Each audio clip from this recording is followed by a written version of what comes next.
Elementary students across Columbia Public Schools return to learn in class today for the first time in 7 months.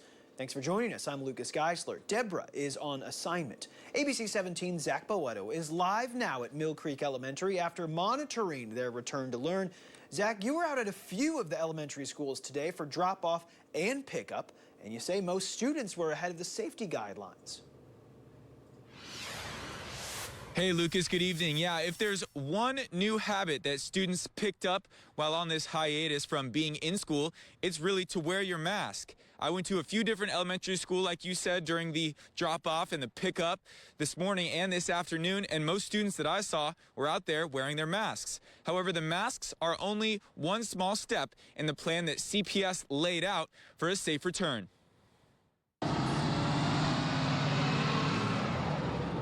Yeah, we've been preparing since March. As the COVID-19 pandemic continues across the globe, elementary school students here in Columbia, Missouri are returning to their new normal, which includes going through a health checklist with parents and teachers. In a tweet, CPS spokesperson Michelle Baumstark said 6,000 pre-kindergarten through 5th grade students returned to in-person classes today. However, 2,000 others elected to continue remote learning, along with all middle school and high school students who have not yet been allowed to come back to in-person classes. On ABC 17 News this morning, CPS Superintendent Dr. Peter Stiepelman said the district has 30,000 disposable face masks on hand, along with 6,500 cloth masks, 1,500 face shields for teachers, and tons of other supplies that were donated by the state and the Columbia community. District Communication Manager Aurora Meyer says it's about keeping the virus out. If we can keep germs as away from our buildings as possible and reinforce those great hand washing habits both at home and at school, and those checklists to make sure kids are healthy and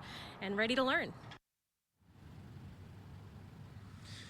And Lucas, Meyer says that parents and students have until Friday to decide whether they want to stay in person, switch back to virtual, or vice versa. Now, coming up at 6, we will speak to a parent and talk to her about what it was like to have their student at school for the first day of in-person classes. Reporting live from Mill Creek Elementary in Columbia, Zach Boetto, ABC 17 News. All right, Zach, thank you. The CPS Board of Education has a work session scheduled for Thursday.